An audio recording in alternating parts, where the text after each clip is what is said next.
This is a short message to let you know that for those journalists who are connected through the live stream, there will be a possibility to write your questions in the chat box. And if you have a question to ask, please make sure to state your name and your affiliation for ease of management of the questions. There is also an alternative link to Zoom for people who wish to still listen to the conference and have issues in accessing captioning and other services. And finally, there is a link to live captioning that is also available on the chat box. Thank you. In 1 minute or so, we will give the floor to the rapporteur. Thank you. Members of the press, ladies and gentlemen, in my capacity as UN Special Rapporteur on the rights of persons with disabilities, I conclude today my first official visit to the European Union. I'm an independent expert who reports to the UN Human Rights Council and General Assembly and advises on progress, opportunities, and challenges encountered in the implementation of the rights of persons with disabilities worldwide. I thank you for your participation in this press conference that is made accessible through international sign language interpretation, live captioning, and is streamed online. I would like to begin by thanking the European Union for welcoming me to visit its institutions and assess in a spirit of dialogue and cooperation the level of enjoyment of the rights of persons with disabilities in the European Union.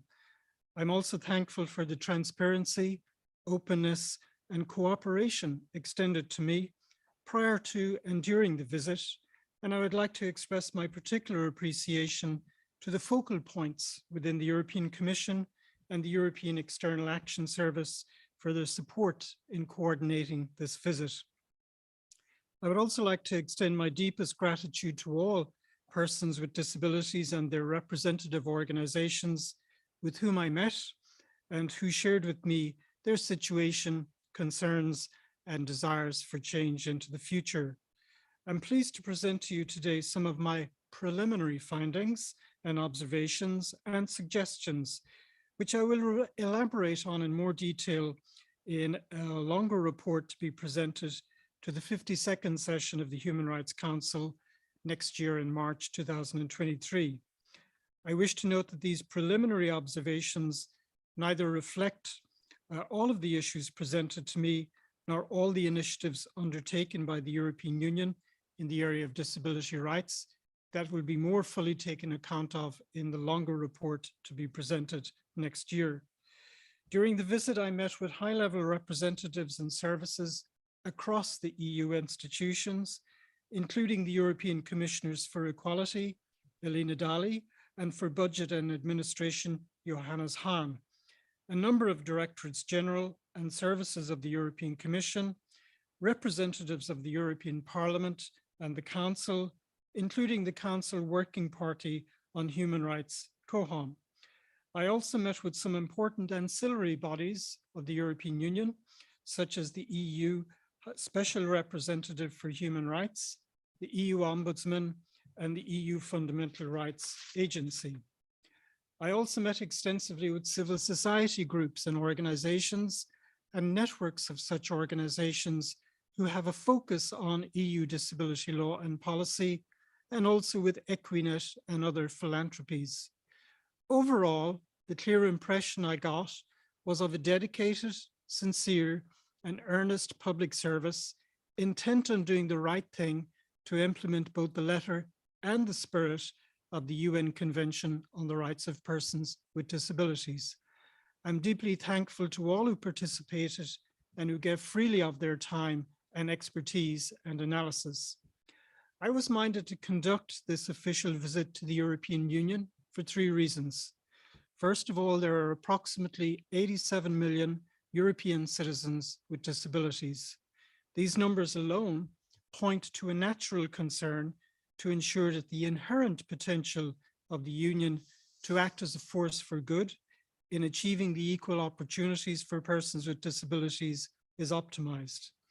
Secondly, the European Union, alongside its member states, has ratified, technically confirmed, the UN CRPD in 2010. The convention remains the only UN human rights treaty to be formally ratified by the EU. Hence, it is a test case of sorts in marrying global instruments, human rights instruments, with the intricate powers and competencies of the Union, both internally and in its external relations. Thirdly, the Union does indeed possess powers or competencies of its own to act and shares many important competencies with its member states to act and support their actions. It is important to get a clear picture of the current use and future potential of these powers, such as they are, to advance the rights and obligations of the UN Treaty. Furthermore, and unlike most regional arrangements of states, the EU can leverage significant financial and other assets to facilitate and accelerate the process of change. This naturally gives rise to a concern to ensure that as close as possible a nexus exists between the rights and obligations in the UN Treaty and the posture and the actual use of the various funding streams. At a minimum, they should not be used in such a way that contradicts the CRPD, and at an optimal level, they should be used to generate clear EU additionality to the efforts of its member states, and particularly to help them innovate toward new policy solutions. An incidental feature of my visit was to gain an insight into the lessons that might be usefully shared with other regional organizations of states, and especially the role they might play in assisting their own member states in the journey of change. Such groupings of states are indeed highly active on disability rights issues, but there is, as of yet, no platform for the regular exchange of views and policy perspectives amongst these different regional organizations. So backdrop, there has been a long and mutually beneficial relationship between global disability standards and EU action dating back to the early 1980s. At that point in time, the European Commission initiated a dedicated unit on disability to contribute to the World Programme of Action on Disability. Global disability policy in the early 1980s was trending toward a newer model based on equality.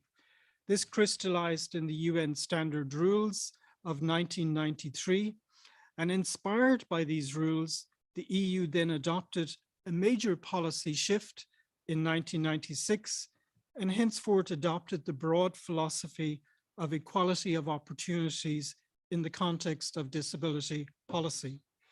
This policy shift was further consolidated in treaty changes in 1997 that enabled the European Union to adopt legislative measures to combat discrimination inter alia on the ground of disability.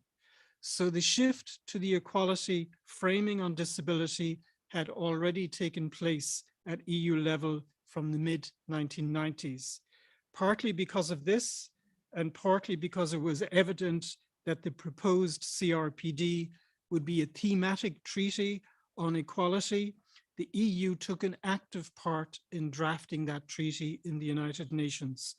And indeed, it is because of these underlying treaty changes in 1996 and 1997, the EU accreted to itself competence to ratify this treaty, which it did in 2010. It's the powerful combination of the equality treaty provisions in EU law with internal market treaty provisions in EU law that provided the underpinning for ratification and a robust legal basis for EU action.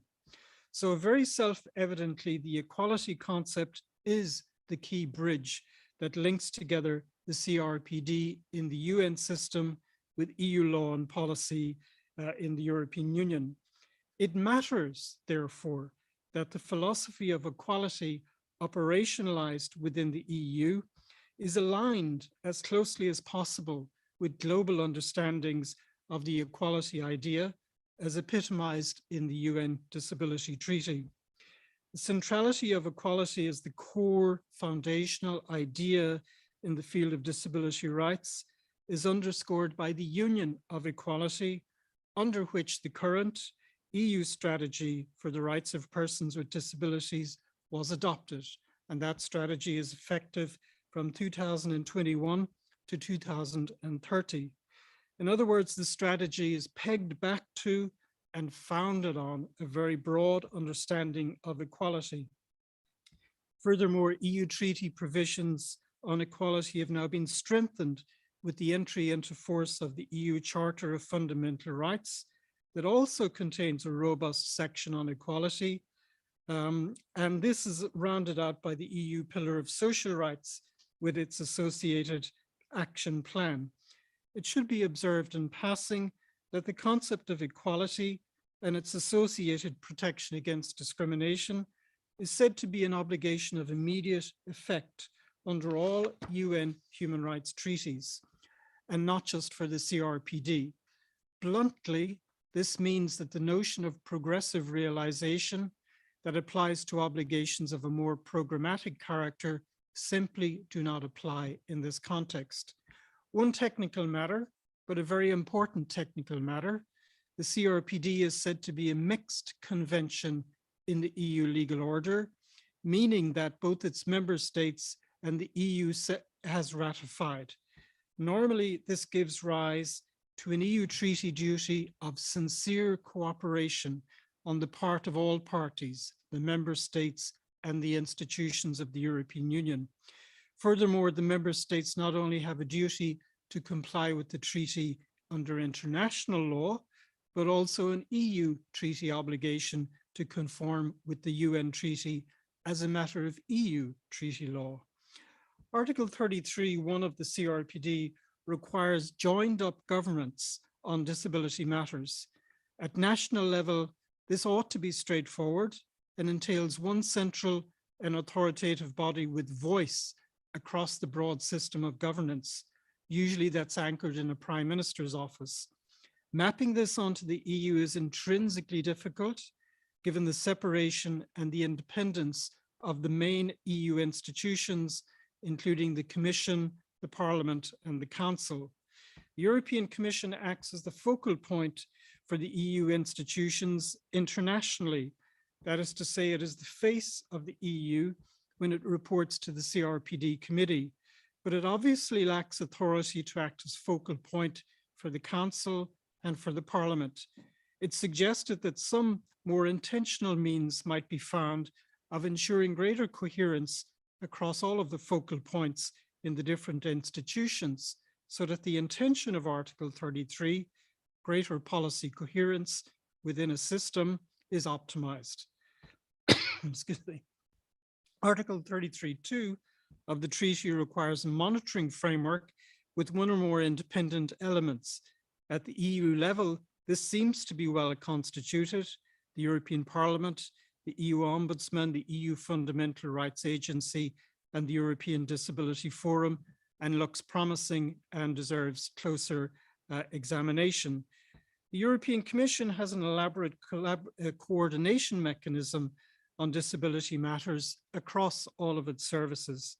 Each Directorate General has already established their own disability liaison focal points.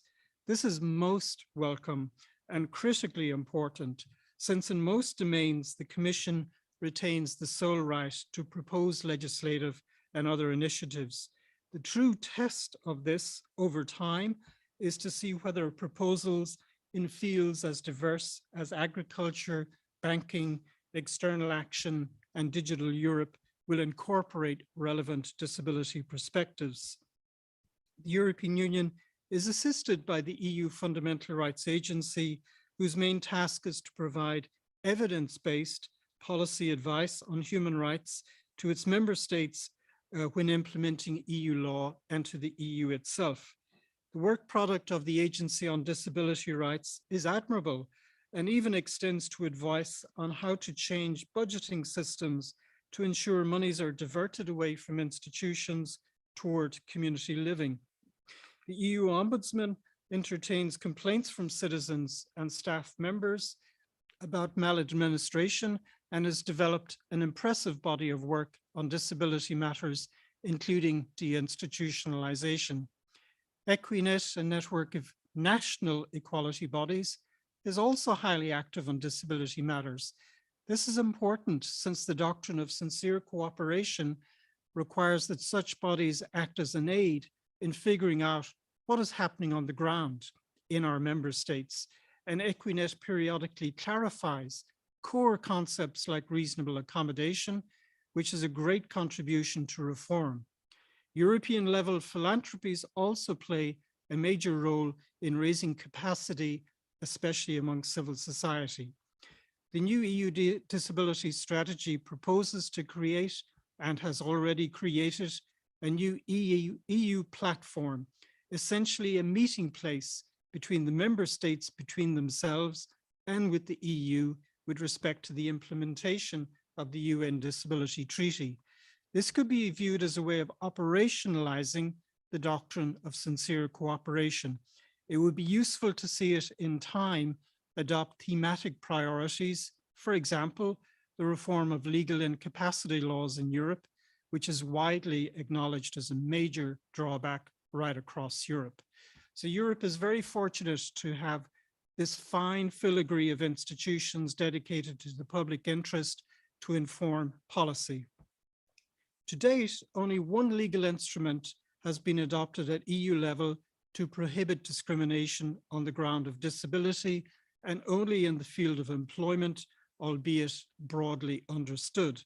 A significant body of case law has emerged from the Court of Justice on the disability ground. A long-standing proposal by the European Commission, dating back to 2008, to adapt a more horizontal directive covering disability as a ground of discrimination in many different policy fields has not made it past Council, which must vote unanimously for its adoption. Certainly, the adoption of such a directive could be seen as a major step in implementing Article 4 of the UN Disability Treaty, which is to adopt all appropriate legislative measures and to end discrimination by all appropriate means. I would encourage all to redouble their efforts to enact such a directive, as it would round out the deep logic of the 2000 Employment Directive and be visibly seen as a major way of advancing the implementation of the CRPD in EU law. Outside of the non-discrimination field, I was most impressed with the substantial body of legislation and proposed legislation on accessibility, web accessibility, the proposed Digital Services Act, the proposed regulation of artificial intelligence, etc., which is very important to persons with disabilities. Together, this makes the EU a natural leader of sorts in the field. In my longer report, I will go through the various initiatives and recount how they incorporate the disability perspective. With respect to external action, the CRPD requires states parties, and the EU is considered to be a state party to the UN Treaty, to mainstream disability matters in all policies and programs. So even if there were no dedicated provisions on external action, this provision alone would require such mainstreaming. Going beyond that generality, two specific articles in the UN Treaty are relevant.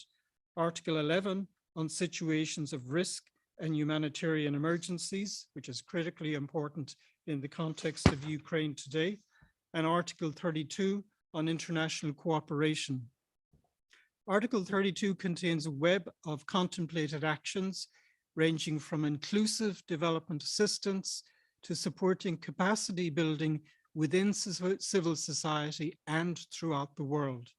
What is strikingly impressive about the new EU strategy is a whole new section on the EU in the world. This is extremely welcome. I was most impressed with the overall philosophy adopted by the European Union External Action Service, and especially by the EU Special Representative for Human Rights on this matter. The EU Action Plan on Human Rights and Democracy contains many references to disability, including encouraging ratification of the CRPD by third countries. I was particularly impressed to learn that the EU representations around the world now have their own focal points on development and disability. The action plan is also attentive to international humanitarian law, which is a key concern for persons with disabilities, and we can see that in Ukraine today. And it's also attentive to cooperation with multilateral and regional fora, including special protection measures of the Human Rights Council. I was gratified to see a section in the 2020 External Action Service annual report on human rights on the rights of persons with disabilities. It would be useful if in the future it might also encompass some analysis of EU actions to support civil society as interlocutors with governments throughout the world. Several excellent thematic human rights guidance notes have been issued by the External Action Service. It is suggested that one such guidance might be developed on disability rights to further consolidate good practice and guide action. I was assured that disability rights feature regularly in bilateral dialogues on human rights. The External Action Service is active in the UN Conference of States Parties to the UN Disability Treaty, as well as in the UN General Assembly on disability matters. It contributes regularly to debates on disability rights in the UN Human Rights Council in Geneva. The External Action Service might explore how it could step up this engagement, especially with the UN Human Rights Council and the UN Office of the High Commissioner for Human Rights. That would make sense given the prominence of the UN Disability Treaty as the only UN human rights treaty to be ratified by the EU to date. The engagement of the External Action Service in regional fora throughout the world is equally impressive. It is suggested it might usefully explore dedicated meetings of regional bodies to share good practice and policy perspectives on how they can help their own member states to advance the implementation of the treaty in their own regions. It would make sense, I think, for the External Action Service to make its voice heard against any further move to adopt the proposed protocol to the Oviedo Convention in the Council of Europe system. To do so would be fully in keeping with the stated intention to be more active and vocal in regional fora on human rights and disability, and would certainly bring it closer to the non-coercive model contemplated in the mental health field by the UN Disability Treaty and indeed by the World Health Organization. I was impressed by the actions and, more importantly, the operating philosophy of the Commission's Directorate General for Neighbourhood and Enlargement, which takes responsibility for policy toward accession candidate countries as well as European neighbouring states. Several technical and financial instruments are at the disposal of DG NEAR, and they have been used to support disability civil society in accession and neighbouring countries. I was also given some practical examples of funding to put in place community supports to enable community living for persons with disabilities. I was equally impressed with the openness and willingness of the Commission's Directorate General for International Partnerships and the Directorate General for European Civil Protection and International Humanitarian Cooperation to factor in disability perspectives into their work and in their earnestness to take the UN Disability Treaty seriously.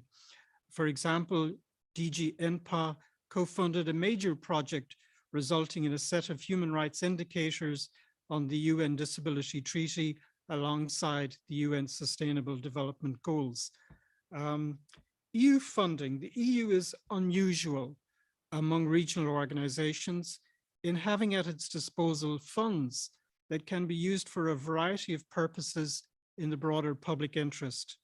Principally for our purposes, they include the European Structural and Investment Funds, and in particular, the European Regional Development Fund and the European Social Fund Plus.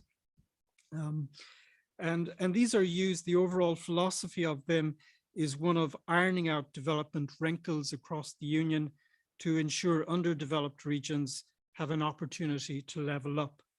A key overarching principle of the funds is EU additionality, the idea that the funds are not to be used to substitute for the regular fiscal responsibilities of the receiving states, and that they should be used instead to stimulate innovation. The underlying regulations for the funds were amended in 2012 and again in 2020. Prior to that, and indeed prior to the adoption of the UN Disability Treaty, the funds were used to build institutions for persons with disabilities.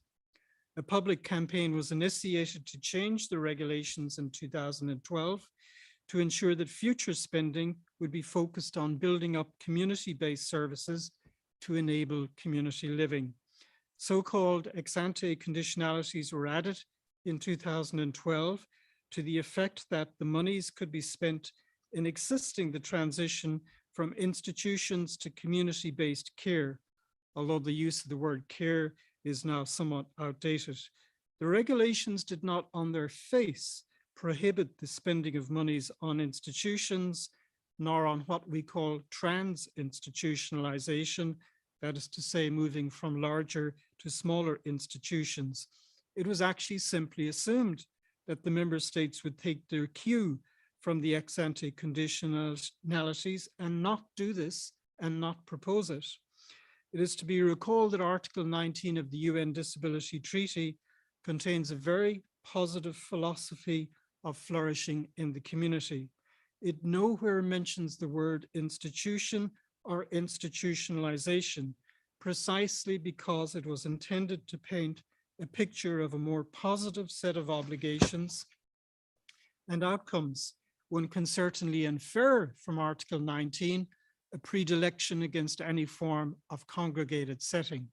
The negative side of the coin is carried by Article 5 of the UN Disability Treaty on equality and non-discrimination. Put simply, any form of segregation is presumptively discrimination. And as mentioned at the outset, the right to be protected against discrimination is widely understood in international law to be immediately effective. So although the regulations did not specifically prohibit spending on institutions, whether to improve them or otherwise, it did contain a reference to the relevant equality provision in the EU Charter and indeed to the UN Disability Treaty itself. The reference to the EU Charter and the CRPD are even more pronounced in the 2020 iteration of the regulations. It is strongly suggested that any form of expenditure of EU taxpayers' monies on institutions falls foul of this guarantee of equality. Conceptually, it appears that the relevant authorities do not believe that segregating persons with disabilities into institutions amounts to discrimination.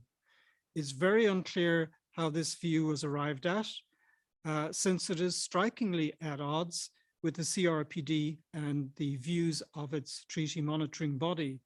Contrariwise, it was suggested that the spatial segregation of entire communities amounted to actionable discrimination, but not the segregation of persons with disabilities. Again, the foundation for this belief is unclear.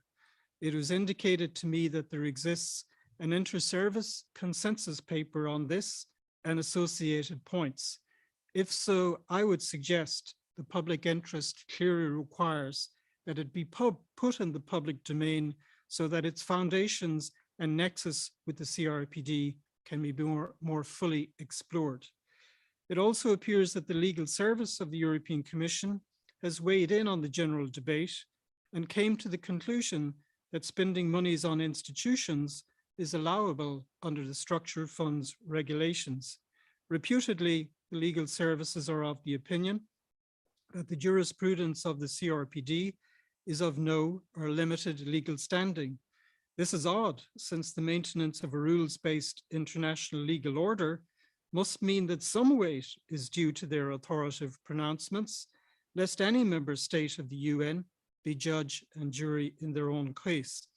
And it seems the legal service takes the view that as long as the overall trend is positive, that is to say, moving away from institutionalization, then member states are allowed to spend the funds on institutions. Implicit in this reasoning is some concept of progressive realization.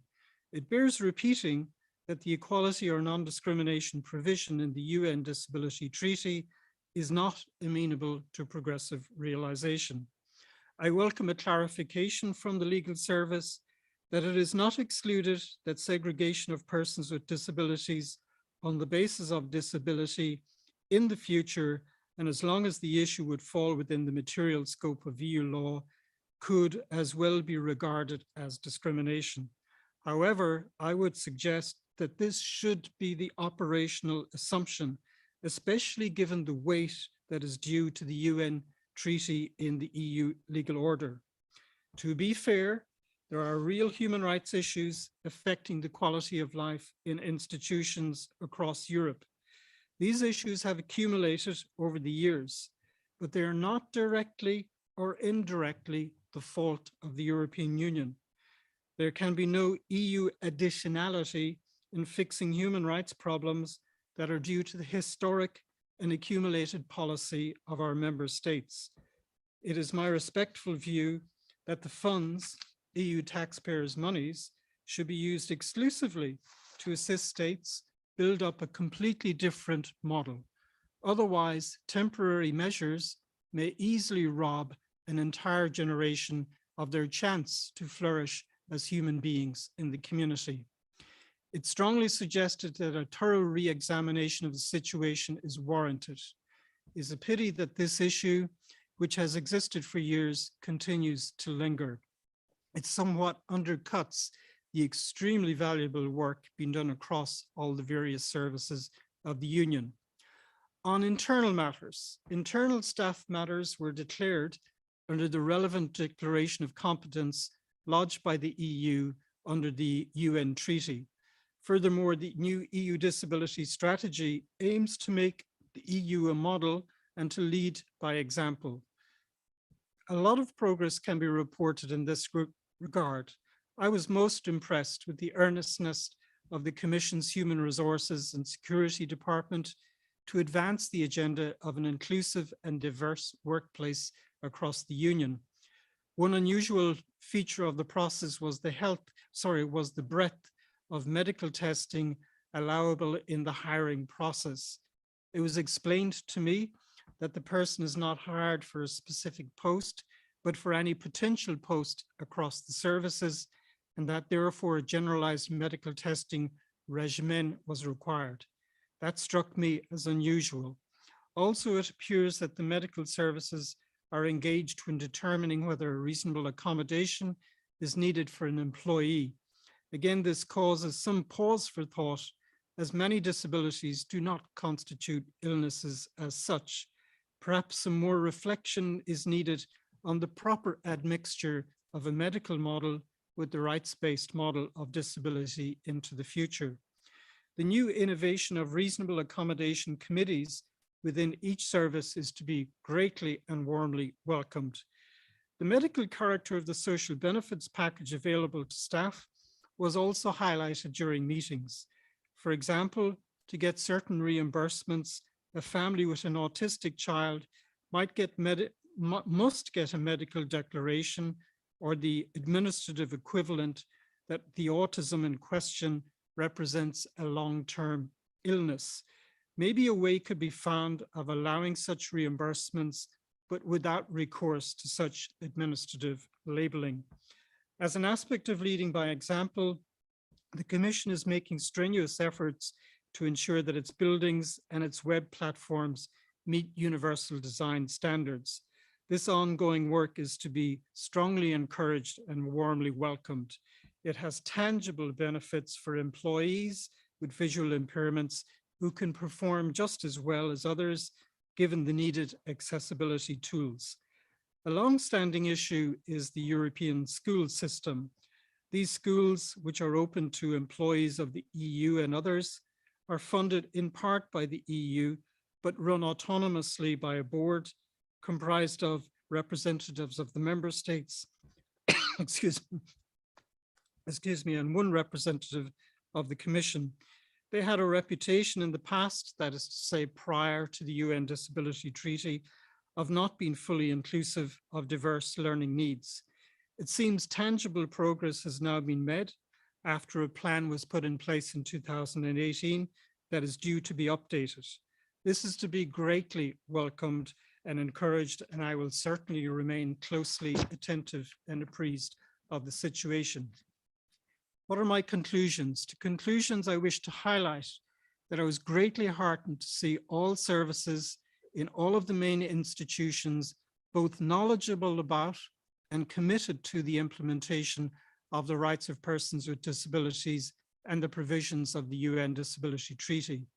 I was especially heartened to learn about the passion, energy, and enthusiasm of the services to do their bit to advance the goals of the UN Disability Treaty within their respective domains. The new EU Disability Strategy sets out a good framework of action. What struck me was how the individual services had already internalized the core messages of the strategy and the UN Disability Treaty. So it's not really a question of the treaty driving change from the outside. The change is now being driven from the inside because its values have sunk deep roots. This is exactly as it should be. The long-standing issues connected with funding institutions can be ameliorated with sufficient political will. The jump spark connection that needs to be made is easy. Segregation of persons with disabilities is discrimination simpliciter. I look forward to engaging you further when the final report will be presented to the Human Rights Council next March.